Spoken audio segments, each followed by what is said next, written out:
Hey everyone, Fallout here, and today we're putting together an early build for the Dawnblade Warlock, one of the new subclasses in Destiny 2.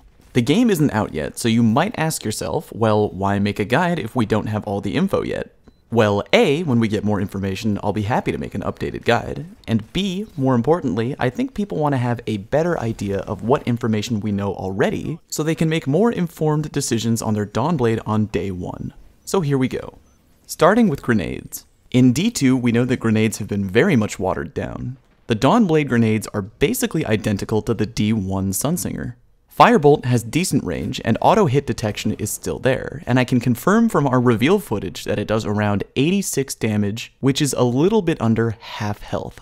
The fusion grenade, aka the sticky grenade, is back, and even though I have no footage of this, I have direct confirmation from Grant McKay at Bungie that fusion grenades are not strong enough to one-hit kill anymore, even if attached directly to an enemy's body. So in my opinion, they're completely not worth using. Strangely enough, my winning choice here is the solar grenade. It works how it did in D1. But here's the biggest selling point. In Destiny 2, if you're trying to either revive a dead teammate, pick up power ammo, or activate an objective, and you take any damage, your action gets completely interrupted. You literally cannot pick up the ammo or your teammate if you're taking damage while trying to do it, which isn't how it works in D1. And for that reason, I am going to run solar nades on day 1 of Destiny 2.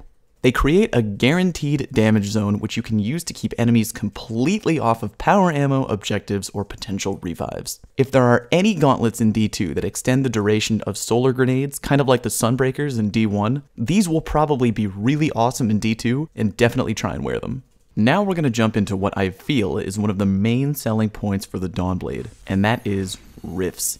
As we know in D2, you get 3 abilities: grenade, melee, and kind of a random third one. Rifts are the Dawnblade's random ability, and I can tell you firsthand that they're freaking fantastic. There's 2 variations right now, but it works like this. You hold crouch, and your Warlock creates a small zone on the ground. You can either pick Empowering Rift, which makes anyone inside the rift do extra damage, or Healing Rift, which makes anyone inside the rift get fast health recovery. Both of these choices are pretty solid. After a little research, I am fairly certain that the damage bonus on the Empowering Rift comes in at plus 20%. Not too shabby. This might be able to help you get kills with maybe 1 less shot out of your primary weapon in PvP, depending on the impact of the gun. More on this when we have more weapons to actually play around with, but 20% could definitely be a lot, especially for high impact snipers. For the Healing Rift, I really think some people were sleeping on this ability at the D2 gameplay event, because not only does it heal you while you're standing in it, but your Warlock also gets an overshield, which charges ridiculously fast. Now, we don't know exactly how strong the overshield is, but it comes back almost instantly, and considering that the majority of gunfights in D2 are going to be primary weapon fights and not power weapon fights, this rift is going to give you a big leg up in winning your one-on-one and even group engagements. We don't know exactly how long the rift lasts for, but from the footage I've analyzed, I've seen that it lasts for at least a confirmed minimum of 11 seconds. But I suspect it can actually last even longer, possibly up to around 15. The Rift is going to be a highly effective ability in both PvP and PvE. Bank on it. Now I'm going to talk about the melee, but I'm going to do so as I jump around the Dawnblade skill tree a bit. As we know, skill trees in D2 look a little bit different than they do in D1. We're not sure at this point in time if there are some perks on the tree that you'll be able to turn off once unlocked, or if you even have to make choices with your perks. It's a possibility that once you have everything unlocked, you can just use it all. Time will tell. For now, I'm going to hop around the skill tree a little bit, as the perks we can see are basically divided into 3 sections, which are your melee ability, your super, and midair combat. Starting off with your melee. The Dawnblade melee seems very similar in nature to the Sunsinger melee of D1. Good range and auto-targeting enemies close enough to you within that range. We know that the melee does exactly 90 damage, which, by the way, confirms reports from the D2 reveal that you will not be able to double melee enemies to death. If you're gonna slap your enemies up, you're gonna need to hit them at least 3 times with your melee to get the kill. So your goal should be to soften them up with bullets, then finish with one melee. On the skill tree, we have Igniting Touch, which ignites enemies and causes them to explode. This is similar to the burn effect on the D1 Sunsinger, which is definitely welcome for the extra tick damage. We also have Firestarter, which makes it so that damaging enemies with the melee also increases your movement and reload speed.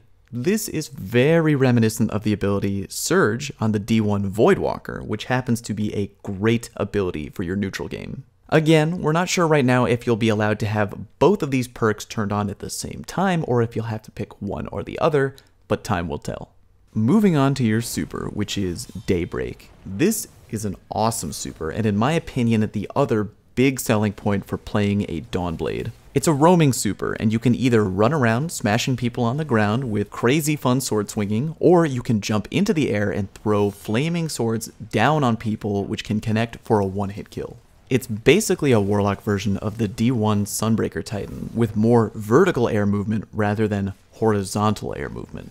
The duration is pretty solid. In this clip from Mtashed, by the way, thank you Mtashed, with only 3 swords thrown during the Dawnblade super, which drains the timer, the total duration still clocks in at around 18 seconds, even with 3 swords being thrown. Not bad at all. Checking out the skill tree, we have some interesting options for Daybreak. One is Everlasting Flames. Killing an enemy with Daybreak extends the duration. Now, I'll need to do a little bit of testing when the beta comes out to see exactly how much longer the duration is extended when you get a kill. But considering you want to have your super last as long as possible in PvP, this seems like a pretty good perk to have. Skyfire allows your Descend ability to cause explosive damage whenever you land. I'll talk about Descend in just a minute, but it just kind of lets you drop out of the air very quickly. This probably will be a better perk for PvE than for PvP, but we'll see.